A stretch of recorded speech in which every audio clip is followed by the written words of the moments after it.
Assalamualaikum. I am here to present the presentation of Organic Chemistry and Art course instructor is Dr. Atif Ali Altaf.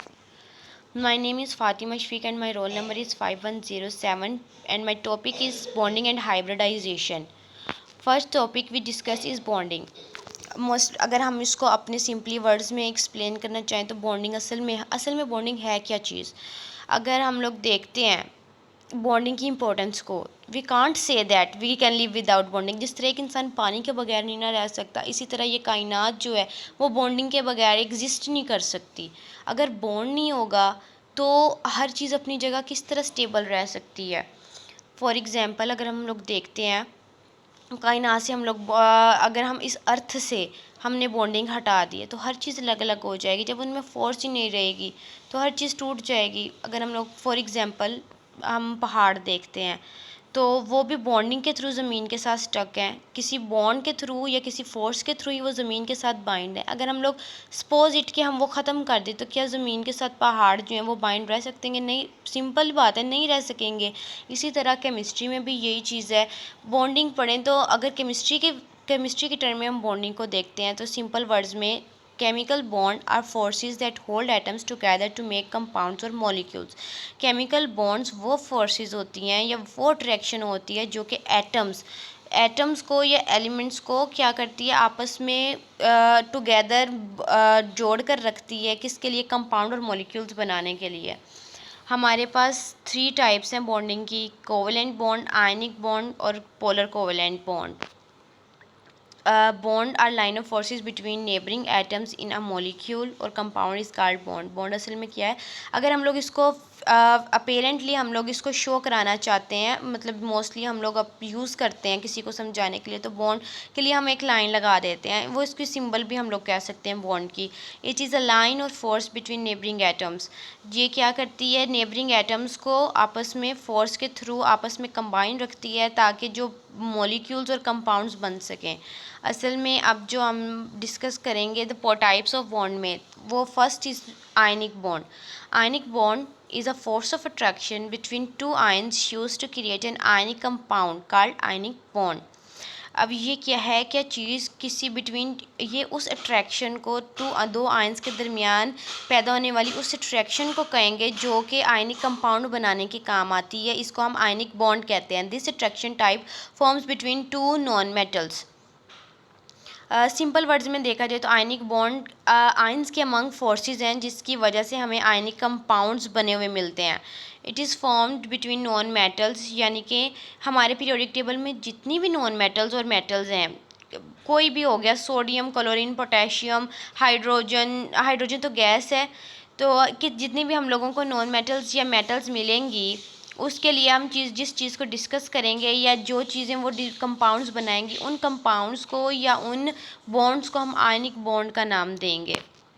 Ionic bonds are formed through the exchange of valence electrons between atoms, typically a metal and a non-metal।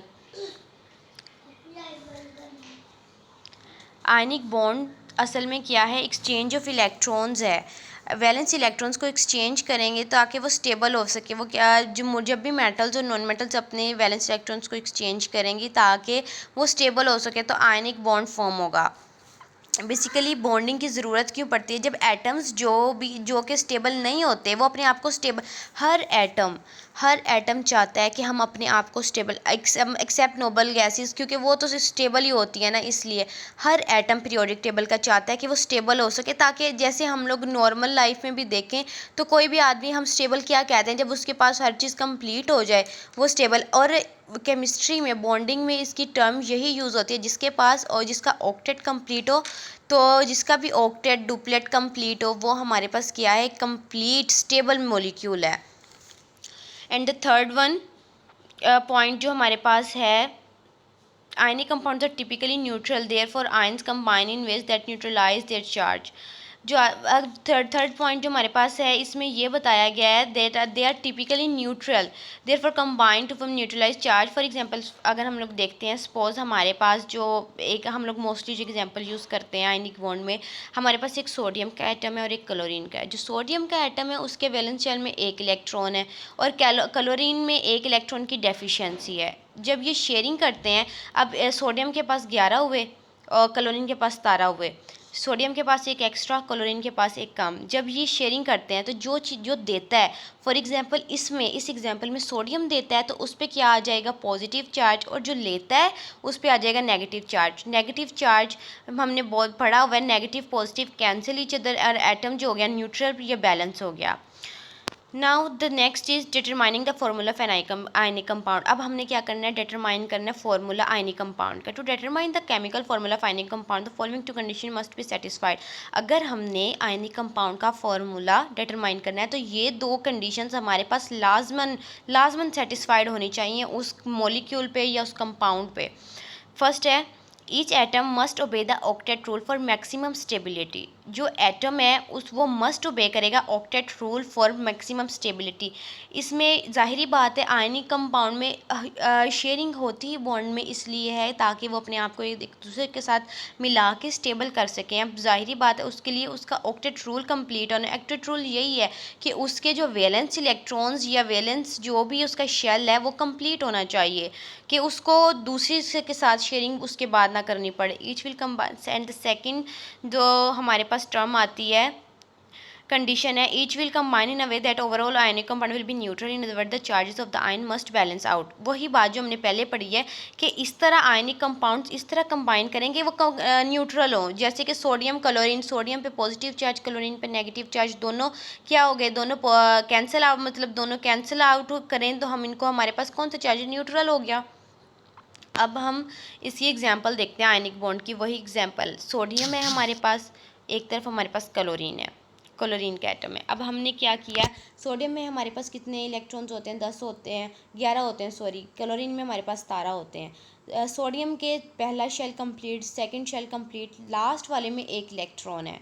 Chlorine में उसके respectively पहला shell complete, second shell complete, third shell जो है उसमें 7 electrons है, यानी कि एक इलेक्ट्रॉन की कमी। अब वो क्या करेंगे, अब सोडियम क्या करेगा, अपना एक इलेक्ट्रॉन क्लोरीन को दे देगा, और क्लोरीन जो है सोडियम ने क्या करना है, अब वो देगा तो उसका जो दूसरा शेल कंप्लीट हो जाएगा, वो भी स्टेबल, एक लिहाज से तो स्टेबल ही हो जाएगा।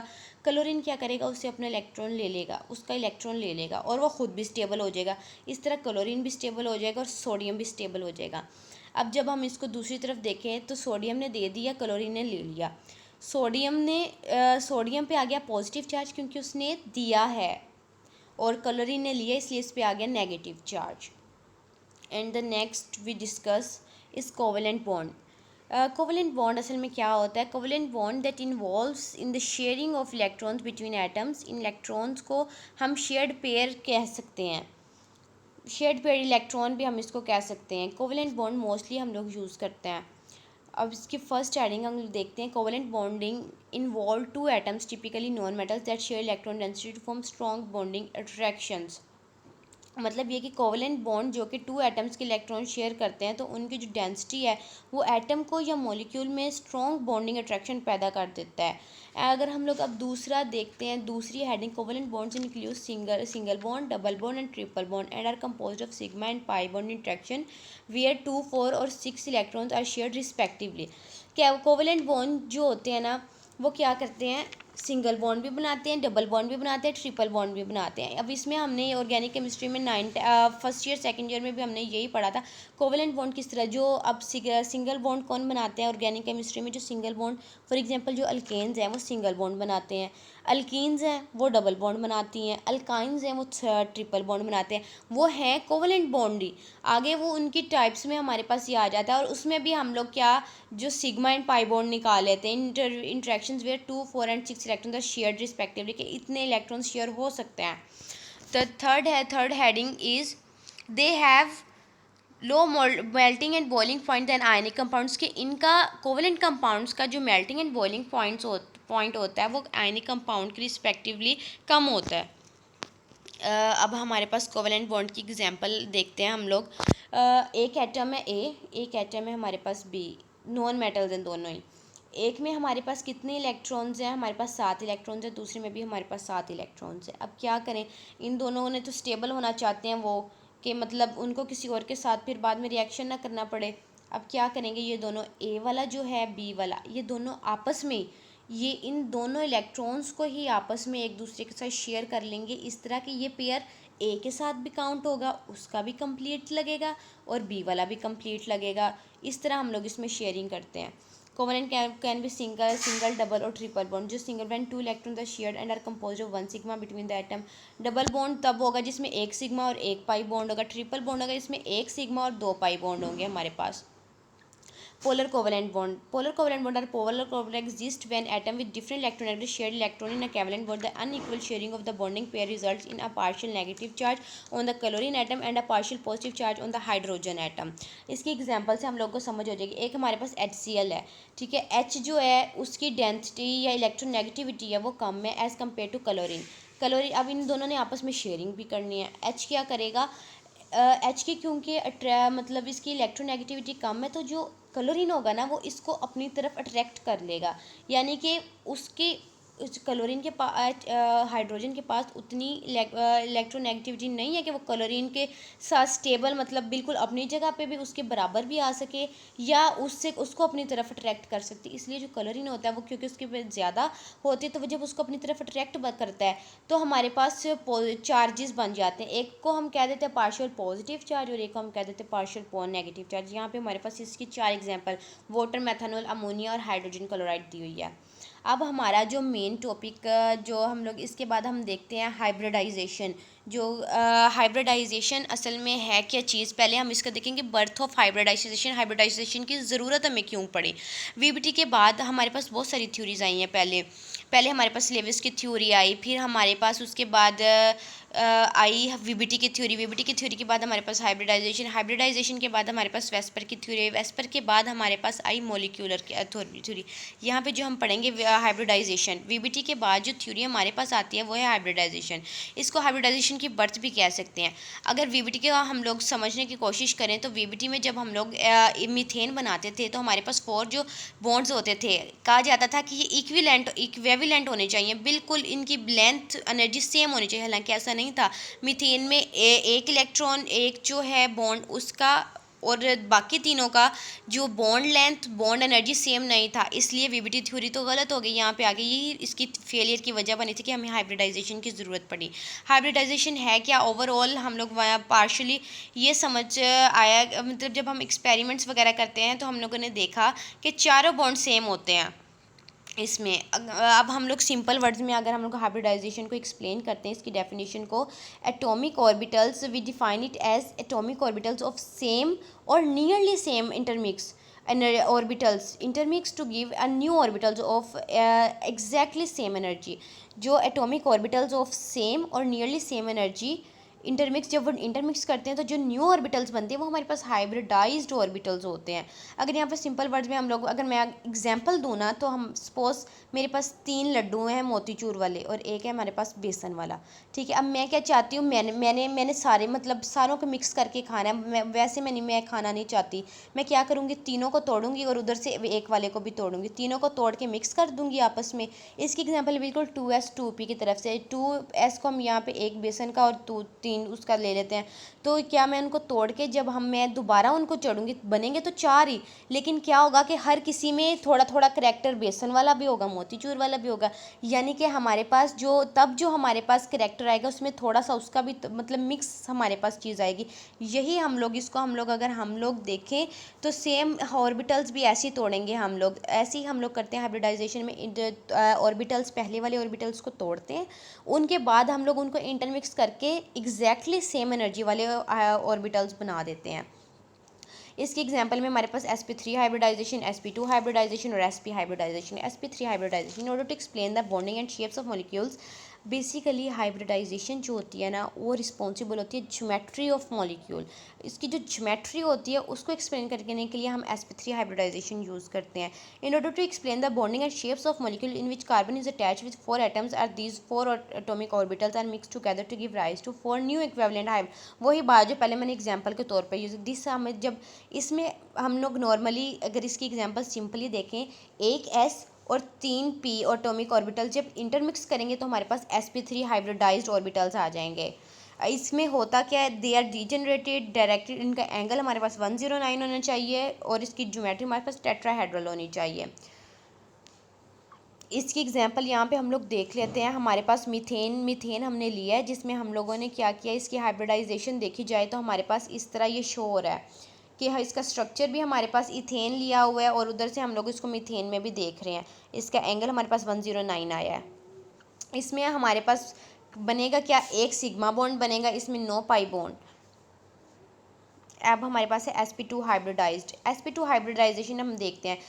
when 1s and 2 p atomic orbitals intermix to form sp2 hybridized orbitals, हमारे पास क्या आ जाएगा, sp2 हाइब्रिडाइजेशन। इसमें एक वही बात कि 1s and 2p इंटरमिक्स करते हैं कार्बन के साथ टू फॉर्म 3 इक्विवेलेंट और कोप्लेनर sp2 हाइब्रिडाइज्ड।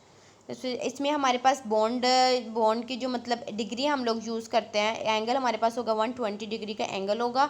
और जो हमारे पास unhybridised orbital will remain perpendicular to the triangle. हमारे पास यहाँ पे अगर हम लोग देखते हैं, इसमें हमारे पास एक सिग्मा बॉन्ड बन रहा है। सिग्मा बॉन्ड CH का आपस में 4 सिग्मा बॉन्ड और C के दरमियान में सिग्मा बॉन्ड बन रहा है। और यहाँ पे हम लोग देखें पाई हमारे पास, क्योंकि sp2 में हमारे पास एक पाई हमारे पास आ जाता है, पाई बॉन्ड भी आ जाता है। तो हम उसको कैसे बनाएंगे कि हम उसको परपेंडिकुलरली बनाएंगे। और अब हम इसको 3 डायमेंशन देखें तो ये न्यूमैन प्रोजेक्ट के तौर पे भी हम लोग इसको देख सकते हैं, इसकी प्रोजेक्शन या इसकी एग्जिस्ट स्पेस में ये किस तरह एग्जिस्ट करता है। अब हमारे पास sp hybridization. In sp hybridization 1s and 2p orbitals intermix to form generate sp hybridized atomic orbitals. इसमें की जो शेप होगी वो लीनियर होगी और हमारे पास इसमें एंगल की तरह लीनियर शेप का एंगल होता ही 180 डिग्री का है। इसमें अब हम लोग देख सकते हैं, हमारे पास ये स्टाइलिन की एग्जाम्पल भी दी हुई है। नॉर्मली हम देखते हैं इसमें हमारे पास कितने, एक एंगल इसमें 180 का है। C और C आपस में बॉन्ड बना रहे हैं। कितने बॉन्ड बना रहे हैं, पहले तो सबसे पहला बॉन्ड जो बनता है वो सिग्मा बॉन्ड ही बनता है, उसके बाद पाई एटॉमिक ऑर्बिटल्स वाला पाई बॉन्ड बनता है। हमारे पास इसमें एक सिग्मा बॉन्ड है, बाकी 2 पाई बॉन्ड है। पाई बॉन्ड आपस में ओवरलैप कर लेंगे, CH के दरमियान सिग्मा बॉन्ड, C के दरमियान सिग्मा बॉन्ड, और जो हमारे पास आ जाएगा जो पाई बॉन्ड है वो आपस में ओवरलैप कर लेगा, एटॉमिक ऑर्बिटल के परपेंडिकुलर होगा। This is the my topic. Thank you so much. अल्लाह हाफिज़।